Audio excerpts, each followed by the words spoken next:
Party है। अरे कुछ तो शर्म करो, अपने आप ही बोलते हो और अपने आप पीछे हट जाते हो। डिवाइड एंड रूल जो अंग्रेजों ने चलाया था वो तुमने इस भारतीय फौज में लगा दिया। जवानों को एक तरफ भड़का दिया, कुछ थोड़ा हल्दाना फेंक के अफसरों को दे दिया और जेसीओ को बीच में हटा दिया। और आज ये इस चीज को ध्यान में रखना कि आज इन जेसीओ को साइड में निकाला है और कल कीड़े की तरह जवानों को भी फेंका जाएगा। इसलिए एक हो और जहां भी जाते हो अपने गांव से, गुवाहाटी से, आसपास से अपने साथ कम से कम एक दो आदमी तो लेके आओ यार। ये 4 आदमी खड़े और 50 मेहरबानी बैठी, हमसे ज्यादा आवाज है, हमारी आवाज मेरी भी बनवाना, मैंने बोला था मैं भी आ रहा हूं। कोई मजा नहीं आता। नहीं तो आज इतवार का दिन है, आज खूब भीड़ होनी चाहिए और हमारा एक ध्येय होना चाहिए। ये जो शरीफ आदमी जिनको हमने जिताया, कुर्सी दी, अपने घर में सो रहे हैं, वो कैसे सो सकते हैं जो हमारी आवाज जाएगी। लेकिन हमें लगता है आज नाश्ता नहीं करके आए, आवाज बहुत कम है, नौटों की आवाज हमसे ऊपर है। हमारा एक ही भाई मकसद और बिटकू है, उसकी खामियां है कुछ, उन खामियों को दूर करो, ये भेदभाव खत्म करो, बराबर का हक लड़ो। और हमारे भाई यहाँ कुछ कहते हैं कि सतबीर नहीं बोलता, फलाना नहीं बोलता। सतबीर को तो हम बुलाते ही नहीं, उसका हक क्या रह गया? जो हमारे यहाँ कंधे में बंदूक चला गया और अपनी झोली भर के चला गया, तो आज उसका यहाँ क्या हक आनेगा? हम क्यों बुलाएं? हम खुद जाएंगे, हम खुद बात करते हैं। पीछे बात भी हुई है, राजनाथ सिंह जी है और उन्होंने कहा है, बोला भी अपना दे जाओ प्रेजेंटेशन और इस पर हम डिस्कस करेंगे। मैं फौजी तो हूँ नहीं, मुझे तुम्हारी समस्या होगा इतना ज्ञान तो है नहीं, लेकिन अगर आप लोग हमें दोगे तो हमारी समझ में घुस आएगी, पल्ले पड़ेगा और वही इसका जरूर आपको फायदा मिलेगा। आज नहीं तो कल मिलेगा। बच्चा रोएगा नहीं तो उसको कुछ, उसकी माँ भी दूध नहीं पिलाएगी। अगर आप आज बोलोगे तो हो सकता है हमारी समझ में आए, आगे हम कमेटी बनाएं या जो भी करें, जिस तरह भी करें, भाई इसका कुछ ना कुछ फायदा जरूर मिलेगा। मैं ये आश्वासन देता हूँ। इसमें हमारे सूबेदार वीरभद्र भी थे और उसके साथ एक मित्तल साहब कई थे, जाके कोऑर्डिनेटिंग कमेटी थी, तो उन्होंने ये आश्वासन दिया भी था। लेकिन जब तक नहीं मिलता, जब तक हम तो वही विश्वास नहीं करते। ये राजनीति है, ये अपने माँ बाप के नहीं, अपनी औलाद के नहीं। जो अपनी औलाद को मरवा देते हैं तो आप लोग क्या हो यार इनके आगे? कुछ भी नहीं। एक किसी भी शैली में नहीं आता। वो एमपी खड़ा हो गया क्या देता, फौजी तो मरने के लिए होते हैं। अरे तू अपनी औलाद ने खड़ा कर दिया क्या? तेरे कालजे में देखा कितना दर्द हो, अगर इतना हिम्मत से है दूसरे की औलाद के लिए कुछ भी कह दो। क्यों? तुम्हारे घर का कुछ नहीं जाता, तुम्हारा खून नहीं, तुम्हारे दिल में नहीं लगती वो आग। ये वाकया उनके लिए शर्मनाक है, ये बोलना नहीं चाहिए। और आज खुले दिल से कहते हैं अपनी औलाद को करवा के बॉर्डर पे। उस टाइम तो एक सूबेदार को कह देते हो जाओ तुम सेक्टर कमांडर हो, और जो अफसर होता है वो पीछे टेंट लगा के छुप के चला जाता है और 10 बजे के बाद अपने घर में जाकर सोता है। और उसको कह देता है सूबेदार को, वो जरूरत पड़े तो फोन कर लेना मेरे को, तू है बैठ जो महारानी, तेरे को फोन कर ले। और वो सूबेदार जो है ना राजी हो जाता है, अरे ओह मैं तो कमांडर हूँ भैया। देखो भाई ये तो दोनों हाथों से ताली बजती है। जो वो करके जाते हैं, जो ऑन ड्यूटी होता है उसको थोड़ा सोचना चाहिए यार, हम इसको इतना ऐसा आराम दे रहे हैं, क्या जरूरत है? वो भी तनख्वाह दे रहा है, इतना सिरा मत चढ़ाओ उसको। प्लेटफॉर्म नंबर 1 जो कोई पार्टी होती है, जो हमारे जैसी होते हैं, वो कहते हैं अरे भाई ये मिठाई दो, हम तो बिस्किटों में गुजारा कर देंगे। कहते हैं नहीं, क्योंकि वो एक इज्जत दी जाती है, इज्जत बख्शी जाती है, लेकिन उस इज्जत को वो लेना नहीं जानते, उसके हकदार नहीं है। क्योंकि जब मिलने का होता है तो अपना पेट देखते हैं, आपका पेट नहीं देखते। अपनी जेब छोटी होती है तो बड़ी लगवा लेते हैं। तो इसलिए भाई दूसरी मिलिट्री की है, मिलिट्री सर्विस पे की मिलिट्री सर्विस पे मैं ये बताओ मेरे को, ये जो एमएनसी है नर्सेज, हाँ पालिका केंद्र, कौन सी लड़ाई लड़ती है भाई? हाँ कोई भी एक भी लेडीज तुमने देखी हो कहीं भी? बताओ। अरे सरकार में बैठे नुमाइंदो, कुछ तो शर्म करो। आ जाओ। जो अपने घर में बैठी है, ज्यादा से ज्यादा हॉस्पिटल में पट्टी बांधती है, और कभी जब ऐसा होता है ना तो आप फौजी जाते हैं। अभी शांतिवान वायुसेना गई थी सूडान में, श्रीलंका में, एक भी नर्स गई हो तो मेरे को बता दो। वहाँ हमारे जवान जाके मरे हैं। वहाँ जो हम जो उनको दवाइयाँ देते हैं, नाश्ते कराते हैं, और हम पे जो बंदूक तानी जाती है कि तुम तो हिंदुस्तानी डॉलर के लिए आए हो यहाँ। तो ये नहीं देखते कि तुम्हारी सेवा में आए हैं, तुम्हारे फायदे के लिए आए हैं, उल्टा ताने देते हैं, लेकिन फिर भी हम करके आते हैं। और ये एमएनसी हॉस्पिटल में बैठी रहती है, एसी में रहती है, ढंग से ट्रीट भी नहीं करती। अगर आप जाते हो तो अभी बुजुर्ग हो गए हो, आपको बोलोगे बाबा जी आपको शर्म नहीं आती, इतनी जल्दी जल्दी आकर 2 मिनट इंतजार क्यों नहीं कर लेते? वो ये भी कह सकती है बाबा जी वहाँ वेटिंग रूम है, कुर्सी वहाँ बैठ जाओ, लेकिन नहीं, वो उल्टी सीधी बोलती है। क्यों? उनके ऊपर जो सुपरवाइजर है ना, वो सुपरवाइजर ये नहीं सोचते कि कल तुम एक सर्विसमैन हो गए, वो ये सोचते हैं कि आज ही तुम जो है ना तानाशाह हो और तुम इनके ऐसे ही रहोगे। अरे मेरे भाई, इतना अपने ध्यान में रखो, जो बहू बनी है वह सास बनेगी, अब जो सास बनी वो ऊपर भी जाएगी। आज तुम भर्ती होगे, नौकरी कर रहे हो, कल रिटायर होना है तुमने भी, और इसी लाइन में आओगे और तुम्हारे साथ भी यही ट्रीटमेंट होगा। तो एमएसपी बनी थी हमारे लिए, फौजियों के लिए, जवानों के लिए मेनली, उसमें चलो अफसरों का कोई रोल नहीं है। 0.3% अफसर है, जिनमें से 3% में से 0.1% लड़ाई में जाते होंगे। नहीं तो वही बात है कि यार सूबेदार साहब देख लेना, हम तो हैं ही यहाँ, आप कमांडर हो वहाँ, वो वहाँ भी किनारा कर जाते हैं। मरता कौन है? जवान मरता है, चाहे वो बर्फ में धस जाओ, चाहे वो गोली खाओ, चाहे भाई वो चक्कू खाओ, चाहे कहीं वो अगवा हो, मरता जवान ही है। वो क्या अगर ना बना रहा चक्कू खरबूजे वगैरह, और खरबूजा चक्कू पे कटना तो खरबूजे नहीं है। आज तक जवान कटते आए, कटते रहेंगे, लेकिन अगर आप लोग जागोगे, अपनी आवाज उठाओगे तो ये कटना बंद हो जाएगा। इतनी हिम्मत नहीं है कि जब आप एक बार जनसमूह लेके आओगे, और कोई जरूरी नहीं कि आप जनसमूह यहाँ लेके आओ, अपने अपने राज्य में जाओ, अपने कलेक्टर के सामने जाओ, गवर्नर के यहाँ जाओ, और उनको ये दिखा दो एक सैलाब खड़ा करके कि हाँ तुमने देखा कि आप देखो एक फौजी वहाँ लड़ाई लड़ सकता है, तो तुम्हारी भी नींद आराम कर सकता है। वो ज्ञापन तो आपका वहाँ जाएगा राष्ट्रपति के साथ, प्रधानमंत्री के पास, आपके डिफेंस मिनिस्टर के पास, वित्त मंत्री के पास। उनको जब जाकेंगे, जो उनकी समझ में आएगी हाँ ये वाकई जो एक सैलाब है फौजियों का, और इनको नहीं दबाया जा सकता। लेकिन अगर ऐसे रहे कि भाई 5-7 आए तो फिर तो बात में मजा नहीं आएगा। जैसे इन 4 औरतों की आवाज में हमारी आवाज दब जाती है ना, यार ऐसे ही दबे रहोगे, आओ पानी पियो, घर चले जाओ, कुछ नहीं मिलेगा।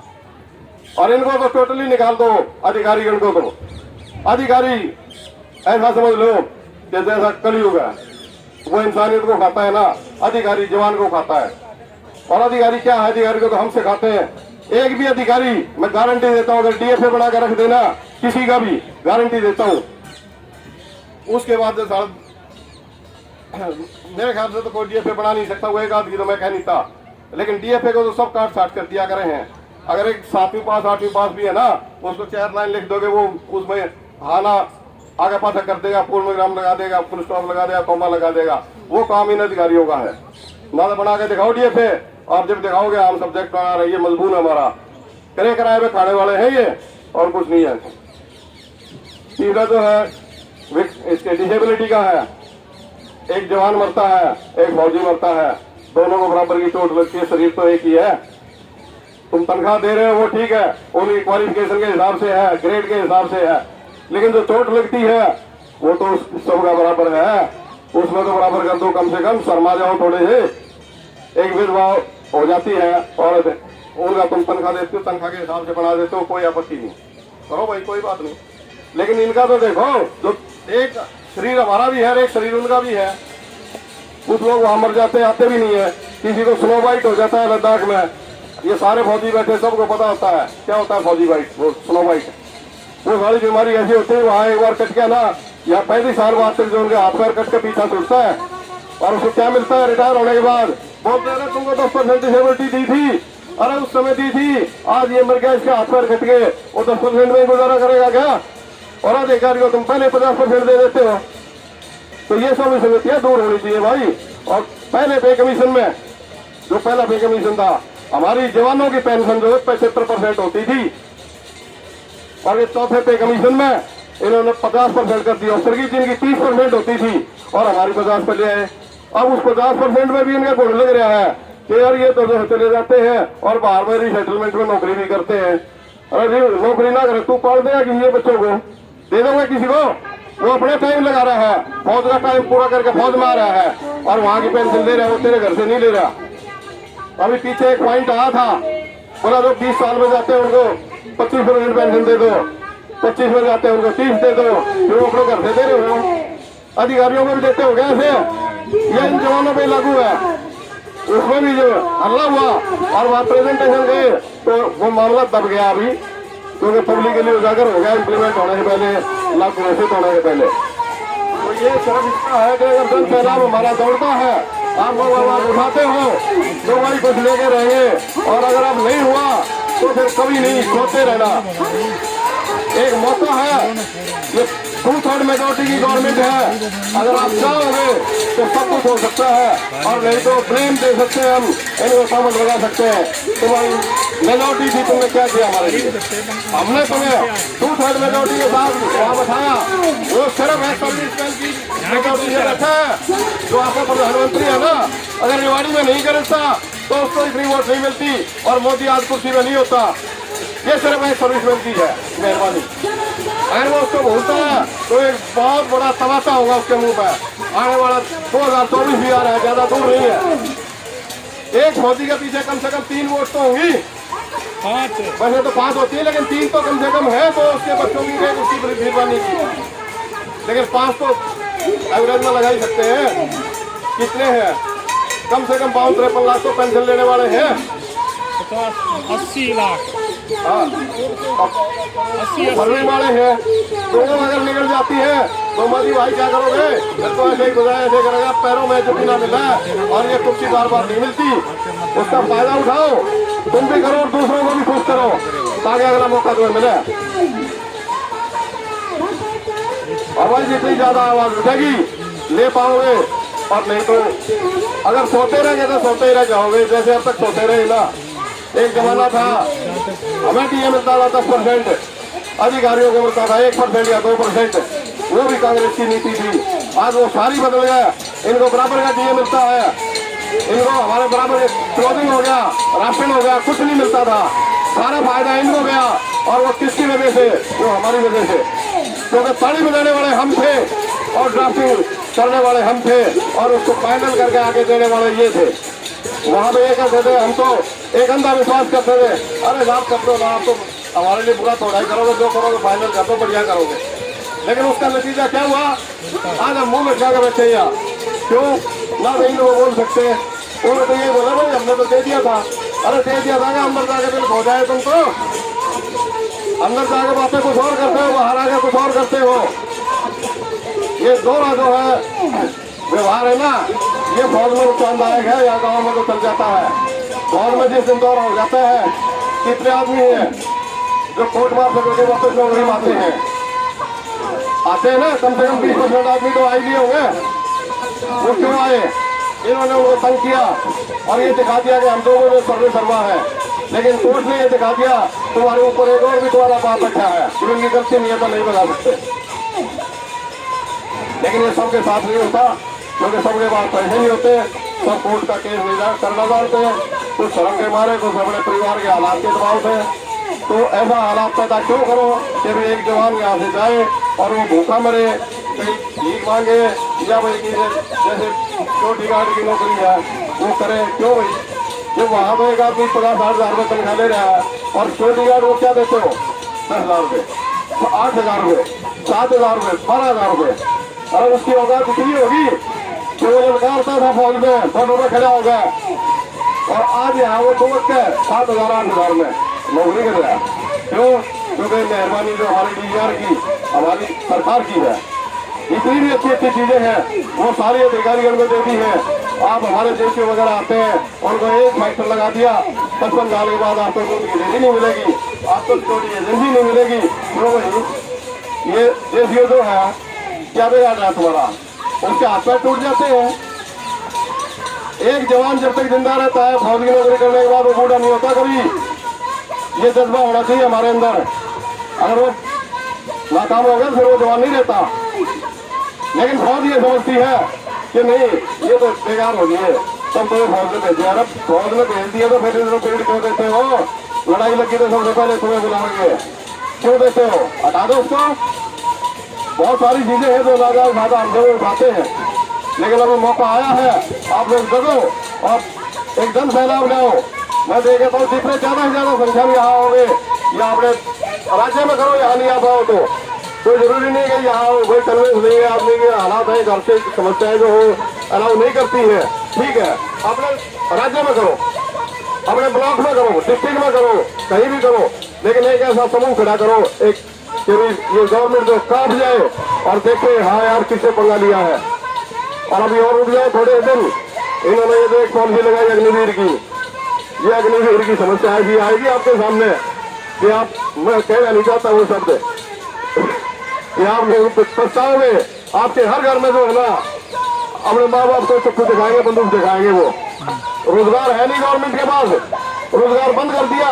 वहां से 4 साल में एक लॉलीपॉप देकर घर भेज दिया, जाओ तुमको 10% पैरामिलिट्री में मिलेगा, 10 वहां मिलेगा, फिर यहाँ आओगे ना जो कुछ नहीं मिला, वही रहोगे। तो भाई इसका जो है मेरा तो ये हिसाब है कि इसको भी साथ में जोड़ के इसको भी उजागर करो। ये अग्निवीर का जो है नहीं होना चाहिए। और एक लाख चढ़ा तो भाई बात नहीं फोड़ा करता, सारे बोलोगे तो इसका भी असर पड़ेगा, यहाँ भी पड़ेगा। डिस्ट्रिक्ट लेवल पर करोगे वहां भी करो, स्टेट में भी करो, किसी भी लेवल पर करो, इसको करो।